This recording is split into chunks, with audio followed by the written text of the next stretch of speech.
Hello, my name is Reggie Whitley, and over the course of the past 3 days, I've eaten a whole pack of Oreo cookies, and I am not here to receive your judgment.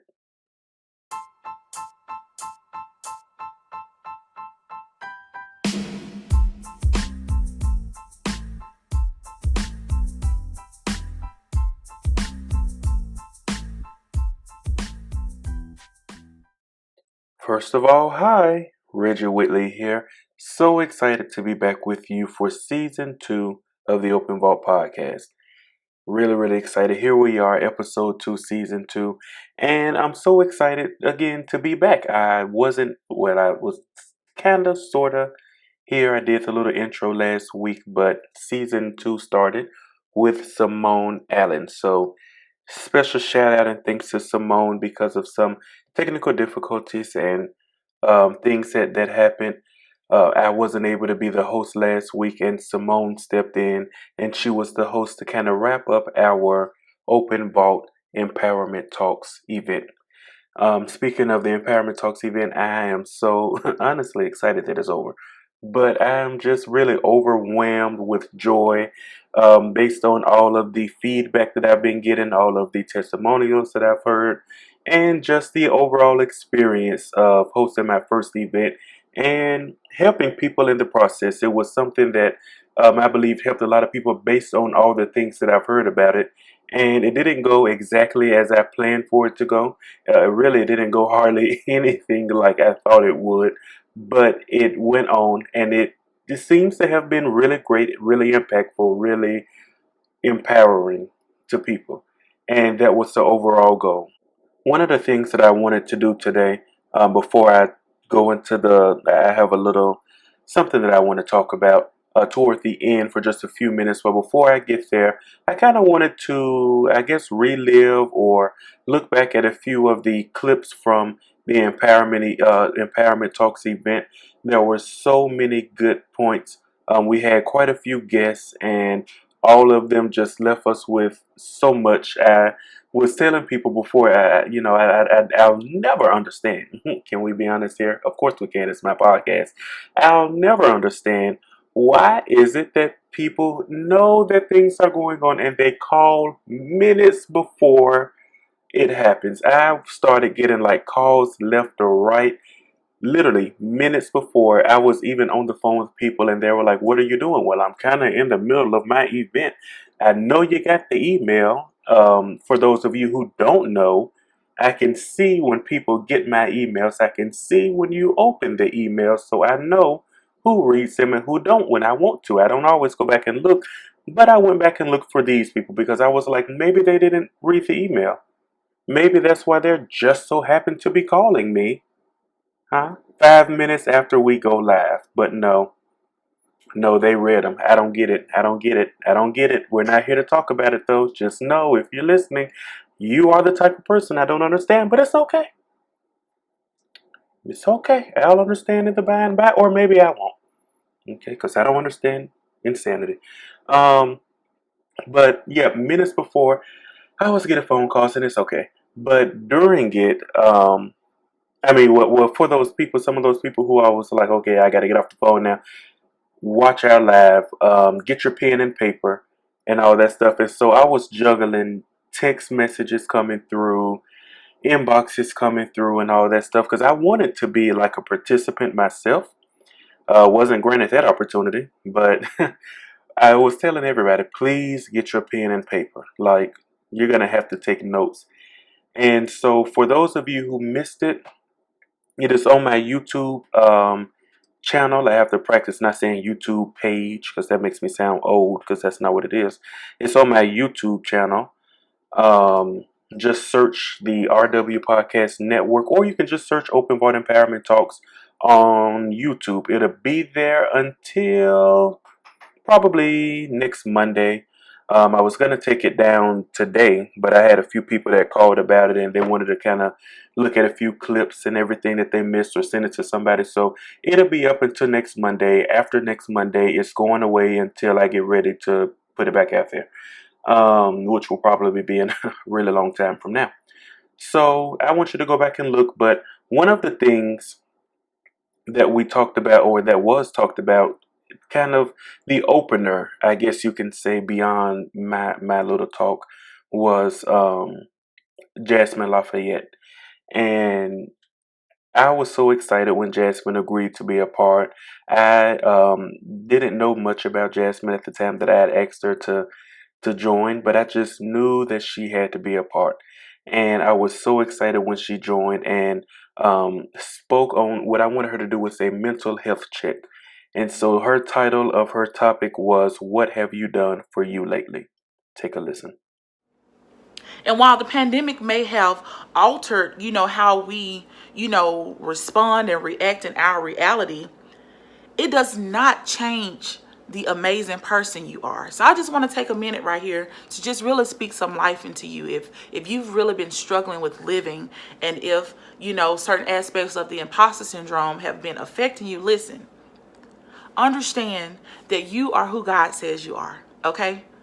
This whole idea of you having to fit a mold of something or whatever, that is out of the window. And I'm telling you, this from someone who has been there. I had to completely just cast down all of these ideas people had for me and accept God's will for my life. And when I tell you, the pressure was lifted, the stress was lifted, and you really begin to enjoy life. So understand that although how we interact with our reality, it has been altered, it does not change the fact that you are an amazing person. You are smart, you are brilliant, you are creative, and you have been called to be a light in the earth, okay? I want you to hear that. Did you hear it? You are called to be a light in the earth. I think that there was so many pivotal points in Jasmine's talk, but that was one of the parts that really stood out to me because so many people, especially in 2020, it hasn't been good for everybody, it hasn't been bad for everybody. It's been quite an experience, like I say, quite a journey, I always call it. And journeys have ups and downs, hills and valleys, but it's a journey. And so many people have experienced it in so many different ways. But at the end of the day, the thing that remains is that we are all called to be a light for somebody.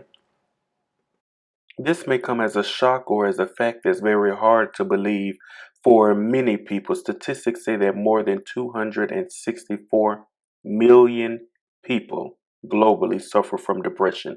And one of the reasons why I wanted to do this mental health check, I wanted not me, but for Jasmine to do it, is because during these times, during this era of uncertainty, so many people have been battling depression.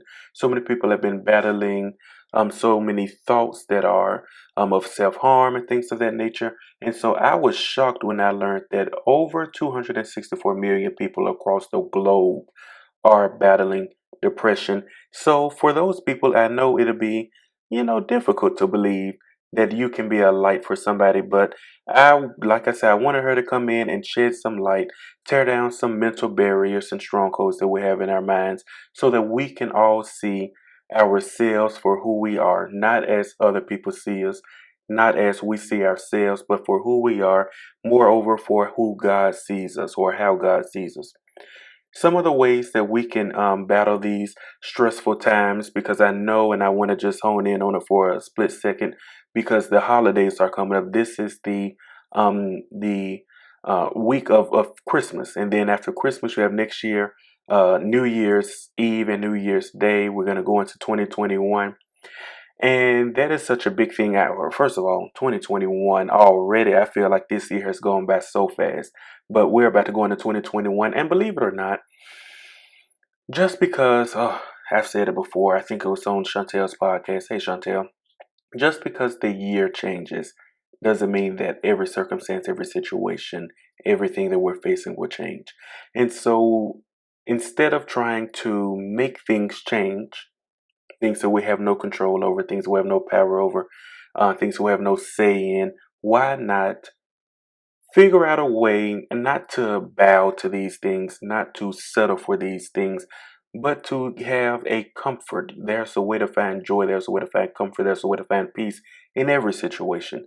There have been plenty of people on earth, in the Bible, in books and stories, that their situation didn't change, but their outlook, their perspective, the way that they approached it, mentally, psychologically, emotionally, and spiritually changed. And that person was able to better endure all that he or she was facing. So, just a few tips that I saw. I like to save stuff that I see on social media and then news things, which comes from social media because y'all know I don't watch the news. I don't listen to the shit. So, your boy been delivered, huh? Because some of y'all was like, why you just watch news on the Shade Room? I unfollowed the Shade Room. I feel a praise break. Somebody just started shouting. I had to unfollow the Shade Room. They were real messy on there. They had gotten too messy. I think it's because I was telling people about them. That's what it was. They found out I was telling people about them on the podcast, and they were like, "Oh, let's turn it up some," and they lost me. Now I get my news from the Baller Report and a few more places. So I'm not, I'm saved from the Shade Room, but I ain't been delivered. The Lord is still working on me. But the Baller Report didn't post this. I saw this on something else, and it was just telling some tips to prevent holiday stress and depression. And I'm just going to give you three. You can write them down and break them down in your own time.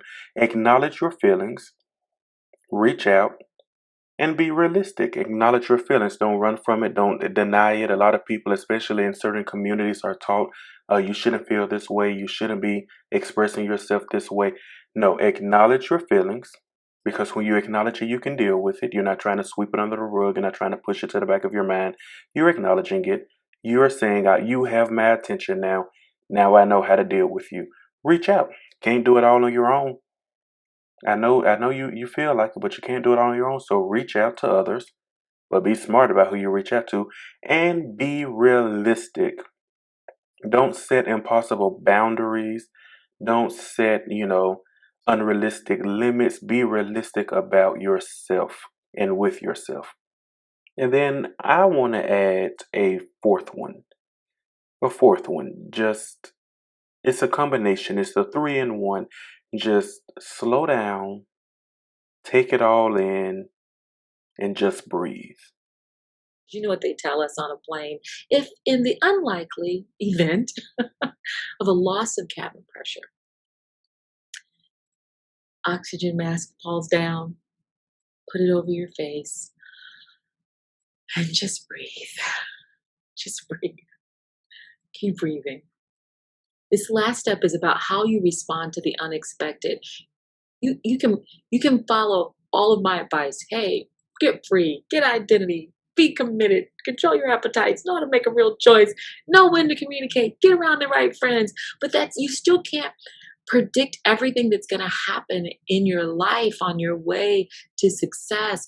Who's going to fail, who's going to win, who's going to leave you, who's going to stay with you.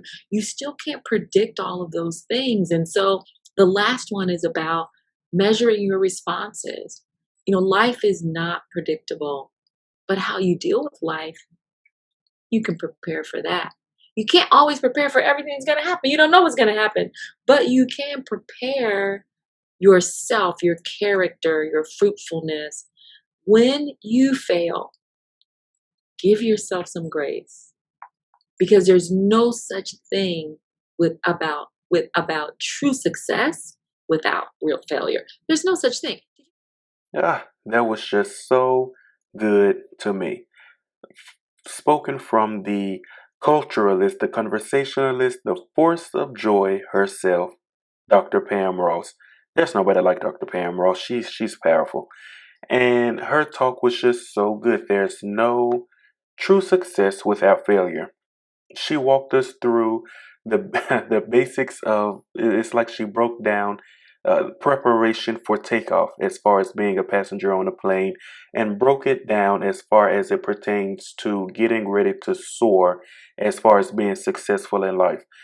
I'm really excited about her, because her whole talk was based on a book that she is releasing next month, and it was released actually for pre-sale just a couple of hours before the event. And I was so excited that she agreed to, be a part of the event and everything and give us so many good nuggets. A lot of the times when we see failure, we feel like, oh, that's the end. There's no up from here. I better just quit. I better just throw in the towel. I better stop while I'm ahead. One failure may lead to another, may lead to another and another. But no, there's no success without no true success, she says, without failure. And so a lot of the times when we fail, it's really preparation as far as it pertains to us succeeding. Failure is not the final option. I can't remember. There was a phrase.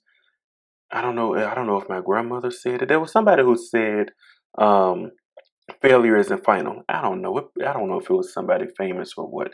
But failure isn't final. Whoever it was, they were telling the truth, because a lot of people feel like when you fail, there's no out, but there's definitely an out. In fact, a lot of the greatest inventions, a lot of the greatest tools and things that we use today started with failure. Do you know that there are so many stories about how, like Colonel Sanders, who started the KFC brand, had failure after failure after failure as far as being an entrepreneur, and how Walt Disney had failures before he created what we know to be Walt Disney or Disney World, Disneyland, Disney Productions, and all that stuff.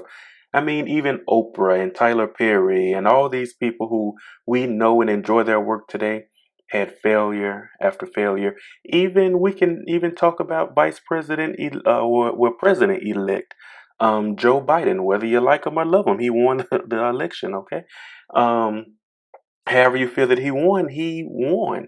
But when you look at his political career, he's run before for president and failed, but he didn't give up. And so when you look at all these people that I've named plus more, the common denominator is they didn't give up. They quit, well, not quit, but they failed. They may have quit for a time, but they continued again and they fought on and they tried something else and they kept going, because there is no true success without failure.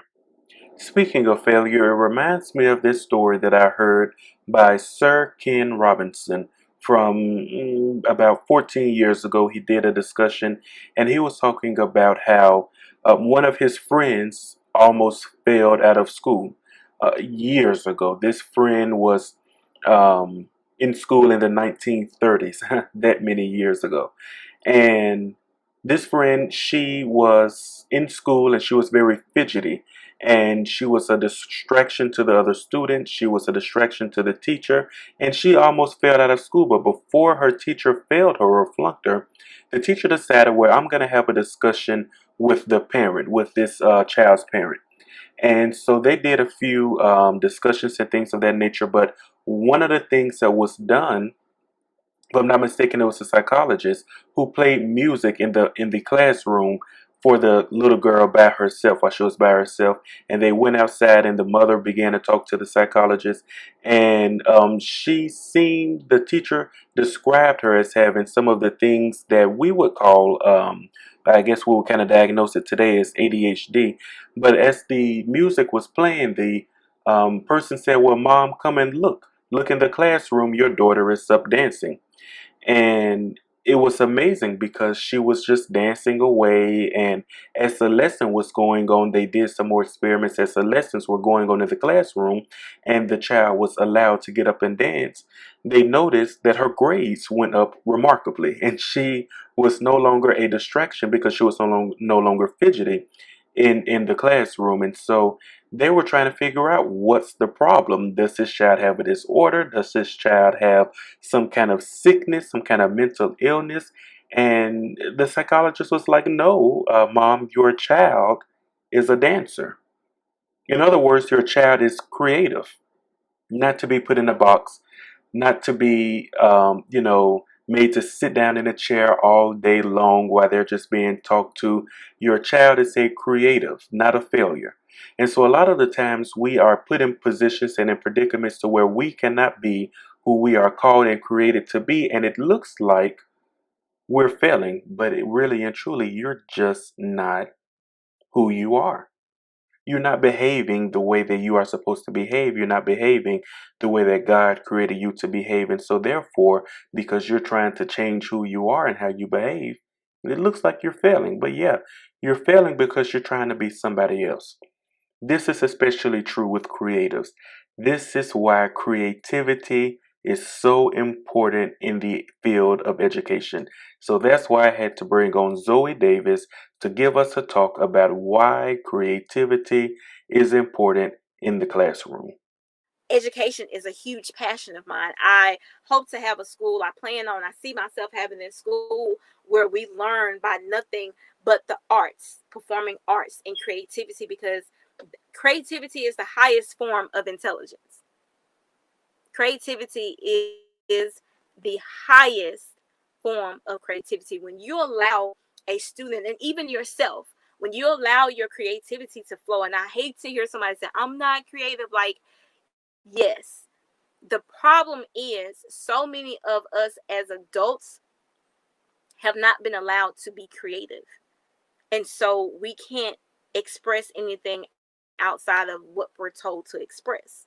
This for me creates a robot. You create workers. The creatives are the ones that create iPhones. The creative are the ones that 9 times out of 10 may drop out because they're bored. I can't tell you how many parents I've talked to. Well, I'm having a problem with my kid because the teacher says she just dazes off into space. Yeah, she's bored. That, yeah, because she's bored is always kind of funny to me. But it's so true. One of the greatest enemies of our lives is doing things that doesn't fulfill us, that doesn't compliment us, that doesn't make us feel like we're doing what we're called to do, what we're passionate about, what we were created to do. And a lot of people do that more often than they realize. Some do it all their lives. One of the things that I've noticed in life, my short few years of living, is that there are so many people, young and old. I hate to see it with younger people, my generation and lower or younger, who live their lives based on what their parents desire, what their grandparents desire. And I hate to see people who are older, especially older in their and you know, it's not, I'm not saying old, because I know if I say 50, they're like, that's not older. It's older than me. Okay, that's twice my age. Okay. Don't come for me.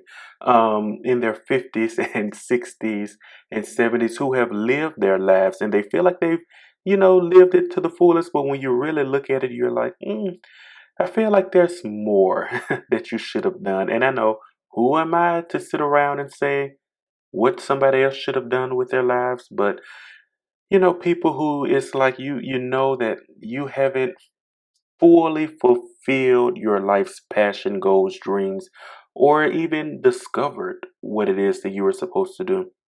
And a lot of the times it's because we're so busy trying to please others, provide for others, care for others, make sure everyone else is comfortable, make sure everyone else is satisfied and done for, that we kind of put ourselves on the back burner. That's one of the reasons I wanted to bring Coach L to give us a few tips. In all actuality, when you really think about it, somebody who's going in 18 different directions is distracted, because at some point in time you can assess and realize, if you're going in 18 different directions, I guarantee you 16 or more of those you're not supposed to be doing. That's right. The biggest distraction is not the devil or money or sometimes your focus or your time. Sometimes the biggest distraction can be what all you are good at, all the directions that you're being pulled, and lastly, where you have not said no. That's right. The distracted entrepreneur often has an ability or an inability to say no. Before I go any further, I want you guys to say this with me. No. No. Keep going. No. That is the vocabulary word that every entrepreneur has to have in their repertoire, and I mean from jump. As simple as it is, but that no can be the thing that stops you from going on a downward path or a long journey into a lane or to endeavors or into ideas and concepts and into strategies that really do not apply to you, what you desire to do, and who you're called to affect and the people you're designed to service. I'm telling you, what I did in my first few years at being an entrepreneur was I said yes to everything. Biggest distraction ever. You know why? Because I was so focused with doing all those things that I said yes to, I completely forgot my original intent and my original why. A few minutes ago, I was watching the best talk show ever in the history of talk shows, the greatest talk show ever, with the greatest talk show host in the entire world. I've looked for a better. I can't find one. Oprah Winfrey on the Oprah Winfrey Show. And the episodes that I was watching were one of many because today has been a day full of watching Oprah, so I've seen, about 6 shows. But one of the episodes that I was watching was the one about having the disease, she called it, the inability to say what you really want, to say what you desire, to confront things, and to overall just say no. It is so amazing. Watching that show, I was really just sitting there like, man, this really. At first, I was like, disease, Oprah.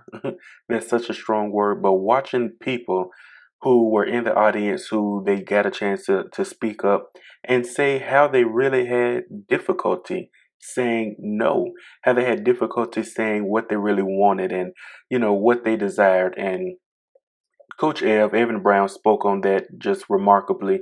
And it's something that I think that a lot of people need to work on. When I was watching the show, there were so many stories being told. Even Oprah told a story of how she lived when she was working in Baltimore as a news anchor. Two stories from that time. When she first got there, they told her that her hair was too thick and that her eyes were too far apart. But, they didn't know anything about that. But they said that your hair is too thick and we're going to send you to New York to get your hair done. And she went there and, the place was not culturally the same as a place that or say salon that would really tend to her style of hair. And she asked, do you do black people hair? And well, no, she said, do you do black hair? And the guy was like, oh, we do black hair, blonde hair, brunette, all kind of hair, redheads. And of course, that isn't what she was talking about. But she sat there, let them slap a perm on her head. And she knew that she needed to get them to wash it out. And she told them, hey, my head is burning. I think you should wash this out. And they were like, no, it's going to stay on your head for 18 minutes. And she was afraid to say no. Within 2 weeks, all her hair fell out and she was bald. So it is such a big thing to say no. It's such an issue with some people. And I hope that you are practicing with Coach L when he told us to practice. I was practicing because no is such a powerful two-letter word that everyone needs to know. It is one that everyone needs to practice. It is one that I think will help us to go a lot further in life, in our ventures, in our endeavors, in our businesses, in our relationships, and all of that. Just simply saying no. And it'll help us get back focused on what we really need to be focused on, the things that we should really be doing, and we will feel a more fulfilled life. We will live a more fulfilled life and know that we are doing all that we are supposed to be doing, not worrying about other things, not trying to satisfy other people, saying no and living our fulfilled lives. After learning how to say no and getting back focused and defeating distractions with Coach Ev, Shakita Davis gave us the wake-up call that none of us knew that we needed. And it's like we have perfected the art of looking good and sounding right and acting like we got it all together. We've perfected that art, but what does our insides reflect? What do our thoughts look like? What stories do our tear-stained pillows tell? What stories do the walls in the room when no one's watching tell? What stories are they telling? Will they say that you have it all together, or will they say that you need healing? All I really want for us to do is to get to the point where we stop sweeping stuff under the rug. It's time for us to address those issues so that we can get to the bottom of them, we can heal from them. So I had to speak out. I had to speak up and I had to say something. And sometimes we lie to ourselves like we're good, whatever. But we need healing. We need to be healed because we're broken.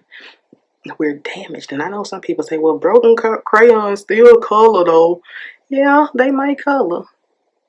But how much more useful will they be if they were whole crayons? At the same time, how much more impactful could you be if you were whole, if you have dealt with all of your issues? I left that talk speechless, really. I was like, do we open the altar? You know, do we give the people some, what is that, eco gel to relay their edges? Because she snatched y'all's edges later. I don't know. It was a good talk. I was like, whoa, we did not know we needed that. But so many needed that. So many needed that because, a lot of people just need healing, as she said. One of the things that I thought about during that, well, after that, really, because I had to regroup, is, I was just thinking January the 1st, 2021 is right around the corner, literally less than 2 weeks away. And on that day, millions, if not billions, of people are going to spend so much of their time creating and writing out and thinking up their New Year's resolutions. Some are going to say they want to stop smoking. Some are going to want to say they lose weight. Some are going to say that they want to start a business or get a new job, finish their degree, different things. All that's good. But one of the things that I think, based on that total talk, is that one, we need to make it a goal in 2021 to just search ourselves. If we have to do it alone, if we have to get a therapist, however we have to do it, to search ourselves and figure out what areas within us need healing. Can you imagine how much better we would all be if we were just freed of everything that held us down, everything that weighed us down and kept us broken, those little spots that keep us broken? I think that should be. I'm not a fan of New Year's resolutions. I'm not a fan of it. But if there were to be a New Year's resolution, internal healing, I think, is the resolution that many people need to take. Everyone, really. Everyone has a broken area. Everyone has an area that, if it's not broken, is crumbling.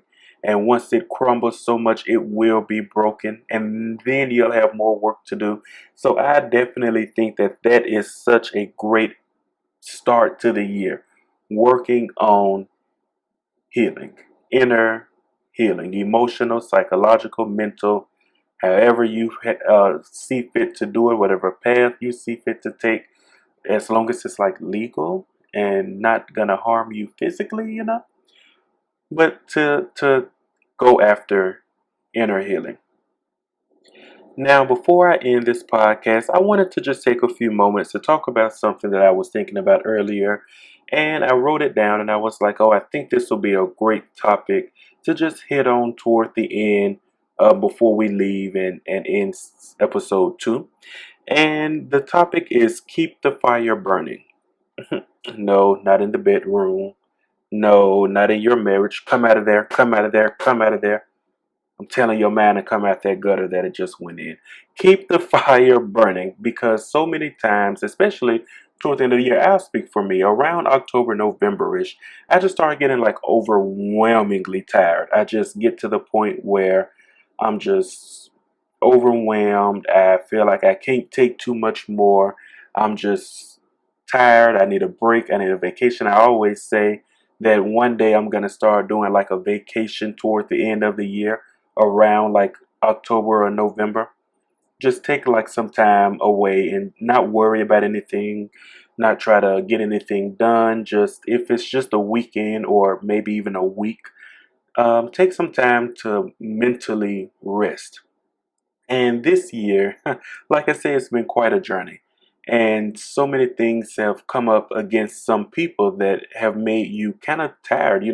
Whole lives have changed, life structures and living conditions, living arrangements. Money has changed, or finances, I should say, jobs and job security and things of that nature. A lot of it has changed for a lot of people. And so it's really hard when you are juggling all of these changes. And some of us do it very well, and some don't do it well at all. But whether you are the best or the worst at doing it, most of the times it's still quite the challenge to juggle all of these changes, especially when you're used to things being one way for so long, and all of a sudden you look around and everything looks different. And so it's really hard to keep that fire burning. All of us have a fire, I believe, that is on the inside of us that makes us want to do things, want to do more, want to succeed at different things, accomplish certain things, try different things, launch different things. And many times we all experience it at some point. If you really look at your life, I experience it at the end of the year. Some people go into the new year with discouragement because, you know, everybody's talking about around this time, look at what I've done. I've done this, I've done that. I've succeeded in this area or these areas in this year.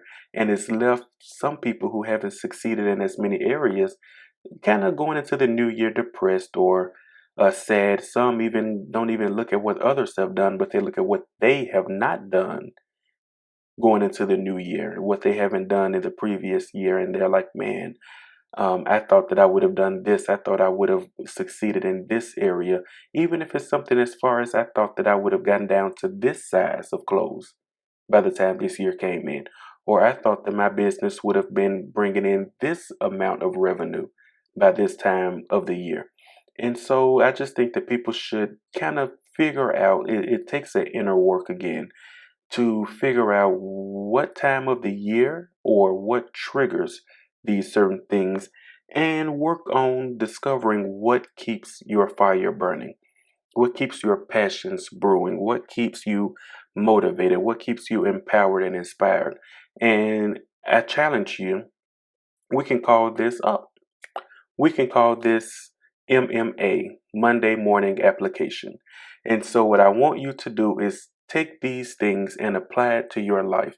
Figure out what is it that I can do to keep the fight. So, for me, I'll tell you, for me, I didn't want to do this. I'm like I said, I'm tired. I'm really just depleted at this point. I'm not even tired. I'm not even exhausted. I'm depleted. I just don't even know. I'm just tired. And so I didn't even feel like doing this podcast. I was like, maybe I should just skip this season. Well, not skip this season, but this time frame, these 10 weeks, and then let Chantel come back in 10 weeks on schedule. And then I come back and try again. Maybe I won't be so tired. But I was like, no, we're going to go ahead and we're going to push through because we don't want to throw it off and blah, blah, blah, and yada, yada, yada. And today I was like, oh man, I don't feel like doing a recording. I just don't have it in me today. And one of the things that gets me going, like I said earlier, is watching Oprah. Now I know, some of y'all are like, what? Man, your business, okay? That's something that gets me going. That's something that ignites my fire. And because I want a talk show, right? I mean, I want that studio audience and stuff. And so I watch her and I'm like, oh man, she does so good and she does this and she used to do this. And that is such a good topic. And man, look how she's changing those lives. Man, look at how she's bringing light to this situation. Look how she's giving people an opportunity to speak what they want to say, speak their mind, speak their truth, and just live their life unapologetically. I was even watching an episode today, smokers versus non-smokers, people who want to smoke and want to live in a smoke world, smoking cigarettes, and people who don't want anybody to smoke and they want to restrict all smoking, like my city shouldn't have smoking. And I was like, oh, this is so good because you have people who are free to just come on here and say what they want to say legally and give their opinions, and it's helping people. It's shining a light so people can understand each other.